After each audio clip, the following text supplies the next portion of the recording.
तो जनाबाई बोलती चक्की नहीं पीसूंगी तो आटा कहाँ से होगा, आटा नहीं होगा तो रोटी कैसे बनेगी, रोटी नहीं बनेगी तो फिर सब खाएंगे क्या, और सब कुछ नहीं खाएंगे तो फिर मुझे डांटनी पड़ेगी, आटा नहीं है।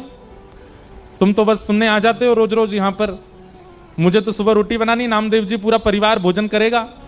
नामदेव जी की यहाँ सेवा करती थी ना जनाबाई। चक्की नहीं रोकती, पीसती रहती, गाती रहती। ठाकुर जी बोले नहीं नहीं चक्की रोको, मुझे तुम्हारा स्वर सुनना है। तो जनाबाई बोलती थोड़ा सा रह गया है, एक काम करो, अब मैं पीसूंगी तो धीरे धीरे चलेगा, तुम भी हाथ लगाओ थोड़ा सा। तो ठाकुर जी हाथ लगाते जनाबाई के साथ और साथ में बैठ करके दोनों पीसते, और पीसते पीसते जनाबाई गाती, ठाकुर जी को सुनाती। अब जब ठाकुर जी हाथ लगाते जनाबाई के साथ चक्की पिसवाते, तो ठाकुर जी इतने सारे गहने पहन के रहते हैं, वो गहने सब आगे पीछे जब ठाकुर जी हिलते तो गहनों की आवाज आती। जनाबाई बोलती अब मेरी चक्की परेशान नहीं कर रही, तुम्हारे गहने परेशान कर रहे हैं। तो ठाकुर जी अपने सारे आभूषण उतार करके किनारे धर देते कि जनाबाई का स्वर मैं सुनता रहूं, इस स्वर के बीच में कोई और बाधा नहीं आवे। और ठाकुर जी अपने सारे आभूषण उतार करके किनारे में धरते और जनाबाई के साथ धीमे धीमे चक्की पिसाते और जनाबाई गाती। अब जनाबाई का तो पद याद नहीं, पर मीराबाई का एक पद याद है। हाँ, व्याकुल प्राण धरत नहीं धीरज, व्याकुल प्राण। सुनिए बस, ताली मत बजाओ। हाँ, व्याकुल प्राण धरत नहीं धीरज, व्याकुल प्राण धरत नहीं धीरज। ओ मिल तू मीत सवेरा, गोविंद मिल तू। मीराबाई कह रही है मेरे प्राण अब धीरज नहीं रखते हैं, मैं इन प्राणों को कब तक बचा करके रखूं, श्याम सुंदर अब तो मिल जाओ ना मुझे। पिया मोरा गोविंद कब मिले, पिया मोरा गोविंद कब मिले, पिया मोरा। देखो ये भी एक संयोग है, मीराबाई का पद है पर नेत्र बंद करके दिख जनाबाई रही। जनाबाई चक्की पीस रही हैं, ठाकुर जी हाथ लगवा रहे हैं, अपने सारे गहने उतार करके ठाकुर जी कोई आवाज ना हो, हाथ के अपने स्वर्ण के कड़ूला भी उतार दिए, पैर की पाजेब, क्योंकि ठाकुर जी हिलते हैं तो आवाज होती है। स्वच्छंद जनाबाई का स्वर मेरे कान में जाना चाहिए। और ठाकुर जी नेत्र बंद करके जनाबाई के स्वर सुनते हैं। जनाबाई कहती है कुछ भोजन किया आपने? ठाकुर जी कहते हैं हाँ किया। क्या पाया? विठल भगवान कहते हैं पूरन पोली पाई। अच्छा पूरन पोली पाई? बोले हाँ। और कल क्या खाया था आपने? ठाकुर जी बोले कल भी पूरन पोली। परसों क्या खाया था? और छोटी सी जनाबाई, उसको कुछ और तो आता नहीं बात करना, ठाकुर जी से ऐसी बात करती है सहज बात, आज नहाए थे, पानी गर्म था कि ठंडा था, ऐसे पूछती है। एक बात लिख लीजिएगा भैया, ठाकुर जी चतुरों को नहीं मिलते, सरल को मिलते हैं, सहज को मिलते, जो ज्यादा जानता ही नहीं दुनियादारी उसको मिलते हैं ठाकुर जी। जनाबाई कहती परसों भी पूरन पोली खाई थी? बोले हाँ। और उससे पहले? बोले उससे जब से मंदिर में बैठा हूं तब से पूरन पोली खाता हूं रोज। जनाबाई के नेत्र आंसू आ गए, बोले मुझे कोई रोज पूरन पोली खिलाए मेरा तो मन नहीं करेगा।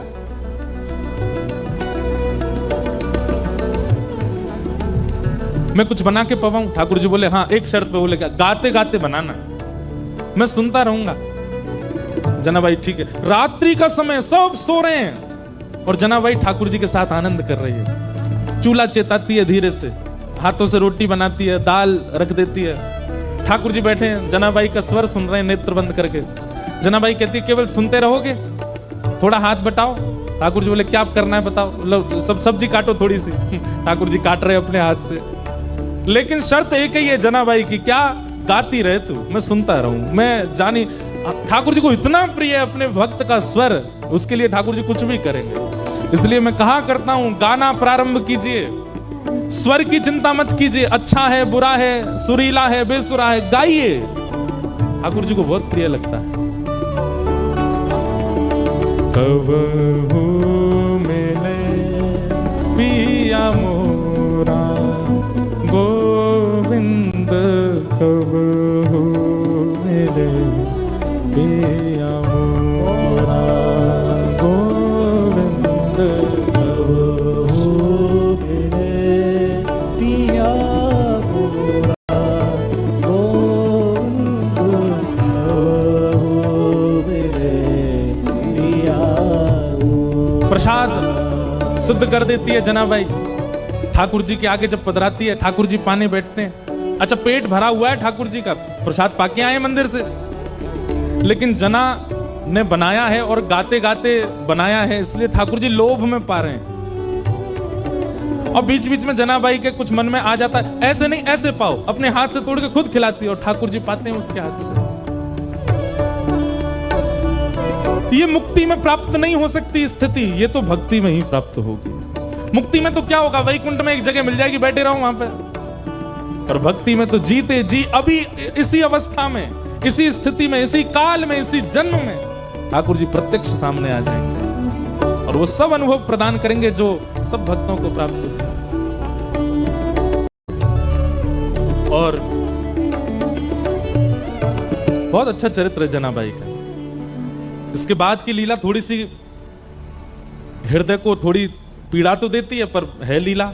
फिर ऐसा हुआ कि सुबह का समय हो गया, ठाकुर जी बैठे रहे पूरी रात। इतने में ही मंगल बाजे बजने लगे, घंटे घड़ियाल बजने लगे। पंडरीनाथ भगवान की मंगला आरती, उसको काकड़ा आरती बोलते हैं, काकड़ा आरती का समय हुआ। ठाकुर जी बोले, ए जना, मैं तो भूल ही गया। बोले क्या हो गया? बोले मंदिर में आरती होने वाली है। तो जना भाई बोली जल्दी जाओ, मंदिर जाओ। और जना भाई थोड़ी भावुक हो गई। ठाकुर जी बोले तू क्यों भावुक होती? बोले पूरे दिन कल सोए नहीं, रात भर मैंने सोने दिया नहीं, अब फिर से दिन में जाके उठ जाओगे, ठंडे ठंडे पानी से सब तुमको नहलाएंगे, तुमको दूध से नहलाएंगे, बिल्कुल आराम नहीं करने दिया मैंने। ठाकुर जी बोले तू भी तो नहीं करेगी तो मैं भी नहीं करूंगा। इतना सुख ठाकुर जी जनाबाई को। तो जना तुरंत ठाकुर जी जाने लगे तो जनाबाई से बोले, ए सुन, तू अपनी सॉल दे दे। क्यों? ऐसे जाऊंगा तो सब पहचान जाएंगे मुझको, वहां पुजारी पंडा सब भारी खड़े होंगे, थोड़ा ढक के जाऊंगा खुद को तो किसी को पता नहीं चलेगा।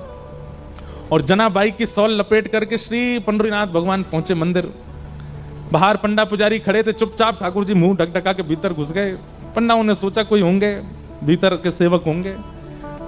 और भीतर जाकर के ठाकुर जी जैसे ही अपनी वेदी के ऊपर खड़े हुए ही थे, इतने में ही कपाट खुल गए। सॉल उतार ही नहीं पाए ठाकुर जी, और ऐसे जैसे खड़े भये कपाट खुले, सब लोग जय जयकार करने लगे, पंडरीनाथ भगवान की जय, रुक्मणीनाथ भगवान की जय। वहीं दर्शनार्थियों में नामदेव जी खड़े थे। नामदेव जी ने जैसे ही ठाकुर जी को, नामदेव जी का नियम था रात्रि शयन के दर्शन करके जाते थे, फिर सुबह मंगला में आते थे। रात्रि शयन में ठाकुर जी इस सॉल में तो नहीं थे। और नामदेव जी के घर में ही सेवा करती है जनाबाई, और जनाबाई की सामग्री नामदेव जी को पता है वो क्या पहनती है। नामदेव जी तुरंत बोले, ये सॉल तो मैंने कहीं देखी है जो पंडरीनाथ पहने, रात में तो नहीं थी, ये सुबह कहां से आ गई?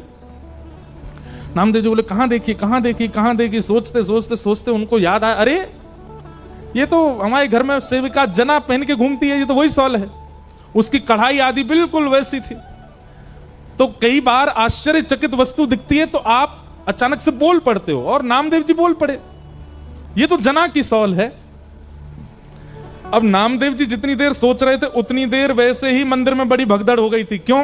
क्योंकि जैसे ही कपाट खोले और ठाकुर जी का जब दर्शन किया तो ठाकुर जी के जितने आभूषण थे वो थे ही नहीं। क्यों? ठाकुर जी तो रात में वहीं चक्की पर छोड़े आए थे जनाबाई के पास में। और यहां सब मंदिर में भागदौड़ होने लगी, बोले अरे ठाकुर जी के आभूषण कहां है, आभूषण कहां? और इसी समय नामदेव जी सोच रहे थे सॉल किसकी है, और अचानक से उनके मुख से निकला, ये सॉल तो जना की है। सारे पुजारियों ने रुक के कहा, क्या कहा? ये सॉल जनाबाई की है? बोला हाँ। इसका मतलब आपके यहां जो जनाबाई है वही आकर के और यहां पे जो है सब चोरी करके चली गई, ठाकुर जी के सब आभूषण ले गई। किसी ने भी सदविचार नहीं किया, सबने दुर्विचार किया कि जनाबाई सब ठाकुर जी के आभूषण चुरा के चले गई। यहां जनाबाई रात भर का जो उसका अनुभव था उसको आनंद ले रही थी, स्नान ध्यान करके आज बड़ी प्रसन्न है, तिलक लगाती है, सुंदर साड़ी पहनती है और बढ़िया सुंदर अपना गजरा बांधती है। ठाकुर जी ने रात में जो सुख दिया उसको भूल नहीं पा रही है। और इतने में ही सब पुजारी आ गए और पुजारियों ने आकर के कहा, ए जना, तू ठाकुर जी के आभूषण चुरा के लाई? जनाबाई को अचानक याद आया, बोले अरे रात में चक्की पीसते समय आवाज हो रही थी तो उन्होंने उतार के चक्की के पास ही रख दिए थे। अब जनाबाई इतने लोगों को कैसे समझाए? प्रेम का यह स्वरूप है कि वो संख्यकों को नहीं समझाया जा सकता। अब जनाबाई बोलती कि वो आए थे, पिसवा रहे थे, कौन सुनने को तैयार होता उस समय? पुजारियों ने कहा ऐसे नहीं बताई कि ढूंढो, अंदर जाकर के सब देखा तो चक्की के पास ही ठाकुर जी के आभूषण मिल गए। ठाकुर जी की लीला कैसी विचित्र है, कभी कभी तो गुस्सा आ जाता है ठाकुर जी पे, ऐसा क्यों करते हैं ठाकुर जी? खुद ही छोड़ के गए सारे आभूषण। सब पुजारियों ने जनाबाई को घेर लिया, बोले कि इसने हमारे ठाकुर जी के आभूषण चुराए हैं, इसको दंड मिलना चाहिए। जनाबाई नीची नजर करके नेत्रों से अश्रु गिर रहे हैं पर मन से बड़ी प्रसन्न है। वाह पांडुरंगा, बड़े नटखट हो, रात में लीला करते हो, सुख देते हो, प्रेम करते हो और फिर सुबह ऐसे सबके बीच में आरोप लगवा रहे हो। लेकिन भक्त का स्वभाव होता है तेरे फूलों से भी प्यार, तेरे कांटों से भी प्यार, तू जो भी देना चाहे दे दे मेरे करता, सब स्वीकार है। और पंढरपुर में एक घनघोर बादल ने आकर के आक्रमण किया। सब लोगों ने निश्चित किया कि जनाबाई को सूली पर चढ़ा दो, इसने ठाकुर जी के आभूषण चुराए। लोगों को पता चले कि पंडरीनाथ भगवान की किसी भी वस्तु का हरण करने से क्या होता है। थोड़ा सा रोष किया जनाबाई ने। पंडरीनाथ के सामने जनाबाई कहती हैं, बोले कि नाथ मुझे सूली पर चढ़ने में दिक्कत नहीं, पर कल को आपके भगत बहुत डरेंगे। जैसे रात में मेरे आ गए थे तो द्वार भीतर बुला लिया था, कल को किसी और के घर जाओगे तो कोई द्वार खोलेगा नहीं। आपका क्या पता कहीं कड़ूला छोड़ के चले जाओ, कहीं मुकुट छोड़ के चले जाओ, सुबह आरोप लगे तो। लेकिन जनाबाई क्रोध तो कर रही है लेकिन प्रेम में कर रही है, ठीक है पर मुझे स्वीकार है। किसी ने प्रश्न किया नामदेव जी ने क्यों नहीं रोका? तो नामदेव जी जान गए थे कि ठाकुर जी अब जना को संसार में नहीं देखना चाहते, उसको अपने नित्य निकुंज में बुलाना चाहते हैं, वो सदा उनके पास रहे, ठाकुर जी की वो इच्छा है। सब लोगों ने सूली बना दी और जनाबाई को उस पर चढ़ा दिया। लेकिन जैसे ही जनाबाई सूली के ऊपर गई, विठ्ठल को स्मरण करके नेत्र सजल हो गए। ये हो नहीं सकता है, ये ठाकुर जी होने नहीं देंगे। और इतने में ही लाखों लोगों के सामने देखते देखते जो सूली बनाई थी वो पिघल गई, पिघल करके अंतर ध्यान हो गई, कोई सूली नहीं थी। जनाबाई स्वच्छंद खड़ी थी, ठाकुर जी ने उसको पिघला दिया, एक मोम की तरह पूरी सूली पिघल गई। लेकिन जनाबाई अब वापस संसार में आने वाली नहीं थी और खड़े खड़े जनाबाई ने वहीं अपने देह का त्याग कर दिया और श्री ठाकुर जी की नित्य लीला में प्रवेश कर गए। आज भी जनाबाई का गोपालपुर गांव है पंढरपुर के पास, वहां सब व्यवस्थित है। जनाबाई के हाथ के थपे हुए कंडे जिनमें से विठ्ठल विठ्ठल स्वर आता था वो भी रखे। और ठाकुर जी ने श्री नित्य लीला में प्रवेश करा दिया जनाबाई को। ठाकुर जी की लीला को कभी कोई नहीं समझ सकता, वो कब कहां क्या किस रूप में करना चाह रहे हैं। नामदेव जी के नेत्र सजल हो गए और पता चला कि श्री जना जो है ये तो ठाकुर जी की लीला में जा चुकी है। मुक्ति मृत्यु के बाद भगवान का दर्शन कराती है, पर भक्ति तो जीते जी ठाकुर जी का अनुभव करा देती है, ठाकुर जी का संग करा देती है। श्रीमद् भागवत का उद्देश्य मुक्ति प्रदान करना। आप अन्य साधन, अन्य ग्रंथ, अन्य स्थानों पर जाकर के मुक्ति की कामना से कुछ भी करिए, भागवत जी तो केवल भक्ति प्रदान करते हैं, भक्ति प्रदान करने वाला ग्रंथ। श्री सुखदेव जी महाराज परीक्षित को भक्ति प्रदान करने की भावना से कथा सुनाने लगे और पहले सृष्टि का प्रसंग सुनाया, विदुर मैत्रेय संवाद सुनाया, कपिल विभूति संवाद सुनाया। जहां पर देवहूति माता अपने पुत्र श्री कपिल भगवान से अनेक प्रश्न करती हैं और भगवान कपिल उनके समस्त प्रश्नों का उत्तर देते हैं।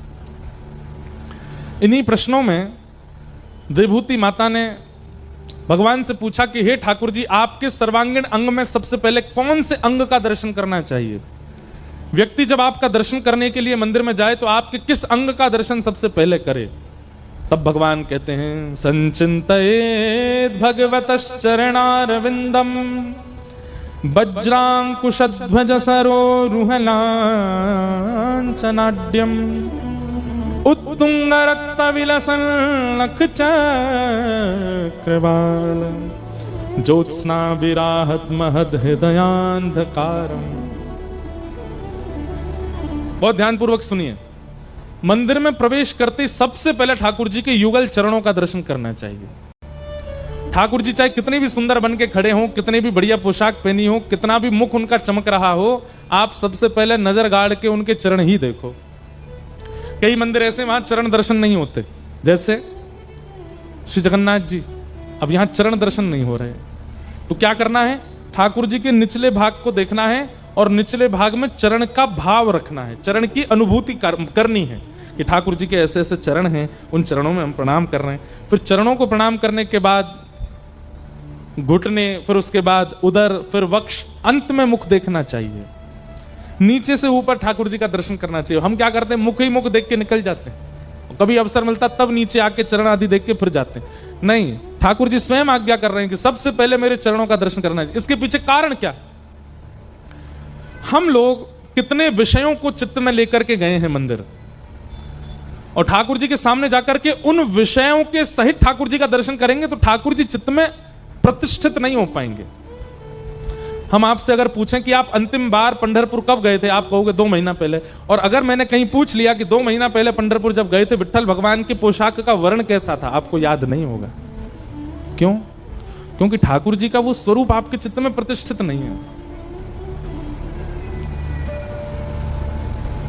पर आपसे पूछा जाए कि जब आपका ब्याह हुआ था तब आपकी पत्नी ने कौन से कलर की साड़ी पहनी थी ब्याह पे, आपको याद होगा। पति ने कैसी शेरवानी पहनी थी वो भी याद होगा। गुब्बारे जो लगे हुए थे पंडाल में उनका रंग कैसा था याद होगा। क्यों? वहां पे चित्तवृत्ति सारी लगी हुई थी आपकी। इतने प्रसन्न थे कि अब मेरा ब्याह होने वाला है, अब मैं दुल्हा बन गया हूं। साली ने जो जूतियां चुराई थी वो कैसे रंग गई थी ये भी याद होगा। क्यों? क्योंकि वहां आपकी चित्तवृत्ति पूरी लगी थी। मंदिर में ठाकुर जी का वर्ण कैसा था ये आपको याद नहीं है। महाराज कोई पूछ ले तो प्रेमी का तो स्वरूप ऐसा होता है कि वो 2 साल पहले अपने प्रियतम को मैंने कैसे देखा था उसको याद होता है। हमको क्यों याद नहीं रहता ठाकुर जी कैसे थे? हमारी कथा हुई थी पंढरपुर में। श्री पंडरीनाथ भगवान के रोज दर्शन करने जाते थे और प्रत्येक दिन की स्मृति है कि कौन कौन से वर्ण के वस्त्र ठाकुर जी पहनते थे, कौन से दिन कैसी पाग होती थी, कैसी पोशाक होती थी, कैसी माला होती थी, सब याद है। और ये याद करना नहीं पड़ता, ये कोई पढ़ाई थोड़ी है कि याद करना है बैठ के आपको। मंदिर दर्शन करने के बाहर रटते जा रहे हैं नीली पोशाक, नीली पोशाक, नीली पोशाक, नीली पोशाक। प्रेम जहां होता है वहां याद नहीं करना पड़ता, वो अपने आप छप जाता है चित्त में। ऐसी छपाई हो ठाकुर जी के दर्शन के चित्त में, उसके लिए सबसे पहले चरणों का दर्शन करो। क्यों? क्योंकि चरणों में इतने सारे ठाकुर जी के चिन्ह बने हुए हैं। वज्रांकुश ध्वज सरोरुहलांचनाड्यम, वज्र बना है, अंकुश बना है, ध्वज बना है, गदा बनी है। इन सब चिन्हों से क्या होता है, हमारे मन में जितने भी विकार होते हैं, जितने भी हमारे मन में और भावनाएं चल रही होती हैं, वो सब शांत हो जाती हैं। और चरणों के दर्शन से जब सब शांत हो जाते हैं तो रिक्त यानी कि स्वच्छंद, स्पष्ट, खाली हृदय में फिर ठाकुर जी छप जाते हैं, विराजमान हो जाते हैं। फिर भूल नहीं पाते आप उस स्वरूप को। इसलिए ठाकुर जी कहते हैं मंदिर में सबसे पहले मेरे चरणों का दर्शन करना चाहिए। और हम एक प्रैक्टिकल बताएं आपको, करो तो हम बताएं। बहुत लोगों ने हमको बताया कि इससे उनको लाभ मिला। जैसे भुसावल में जिस मंदिर भी आप जाते हो, नियमित रूप से 5 दिन जाइएगा और 5 दिन ठाकुर जी का मुख मत देखिएगा, केवल चरण देखिएगा। पहले दिन, दूसरे दिन, रोज जाना है, केवल चरण देख। आपका मन नहीं मानेगा बिना मुख देखे, लेकिन दृढ़ निश्चित होकर जाइएगा मुख देखना ही नहीं, मुझे चरण देखने।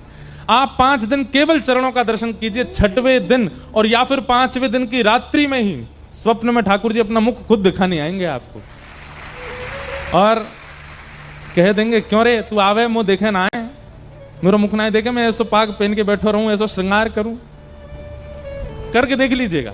तो 5 दिन अपना हृदय और मन, भोजन आहार बहुत शुद्ध रखिएगा और नित्य केवल चरण देखिए ठाकुर जी के। ठाकुर जी के श्री चरण इतनी योग्यता रखते हैं कि ठाकुर जी के बिना मुख देखे आपको मुख का अनुभव हो जाएगा। कैसे हैं? मीराबाई कहती हैं, चरण कमल को नित्य प्रति देखूं। मीराबाई नित्य श्री अपने गिरधर गोपाल के चरण देखती रहती है। ठाकुर जी के चरण साधारण नहीं है। हमारे बिहारी जी में तो, वृंदावन में तो साल भर में एक ही बार होते हैं चरण दर्शन, अक्षय तृतीया को। पूरे साल ठाकुर जी के चरण नहीं दिखाते, साल में एक ही। क्यों? मूल्यवान वस्तु है, तभी तो एक ही बार दिखती है। चरण बड़े लाभकारी हैं। जहां जहां ठाकुर जी के चरण दर्शन होते हैं वहां पे आप सौभाग्यशाली मानिए कि चरण दिख रहे हैं और नित्य उनको देखिए। राधा रमन जी के चरण दर्शन होते हैं, राधा वल्लभ जी के चरण दर्शन होते हैं, पंडरीनाथ भगवान के तो चरण पकड़ने का अवसर मिलता है। हम अगर आपकी जगह महाराष्ट्र में रह रहे होते या जन्मे होते ना, हफ्ते 2 हफ्ते में एक चक्कर तो पंढरपुर का लगाते। साक्षात ठाकुर जी के चरण छूने को मिलते हैं वहां पे। ताली जितनों ने बजाई है ना, बना लो नियम, महीना में एक बार तो पंढरपुर जाया करो। आपके महाराष्ट्र का यदि वृंदावन कहीं है तो वो पंढरपुर है, श्री पंढरपुर धाम। चंद्रभागा जी साक्षात श्री यमुना जी हैं और श्री पंडरीनाथ साक्षात कृष्ण ही है। के चरण दर्शन पहले करने ताकि चित्त में स्वरूप विराजमान हो। हमारे मध्य आज बड़ी कृपा करके परम पूजनीय प्रातस्मरणीय श्री 1008 महामंडलेश्वर पूज्य श्री जनार्दन जी महाराज पधारे हैं। महाराज जी को बारंबार वंदन, बारंबार प्रणाम। और आपका आगमन उसी समय हुआ जब ये पंक्ति चल रही थी कि मैं तो रहूं संतन के संग।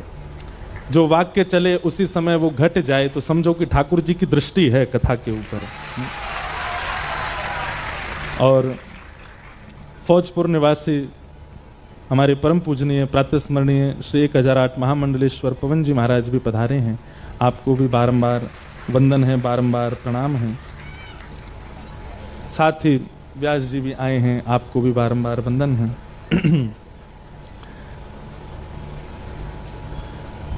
ठाकुर जी के चरण दर्शन की महिमा भगवान कपिल बताते हैं देवूति माता को। इस प्रकार से देवूति माता के अनेक प्रश्नों का उत्तर ठाकुर जी देते हैं। तत्पश्चात सती चरित्र कहा गया और श्री ध्रुव जी महाराज का प्रसंग सुनाया। बाल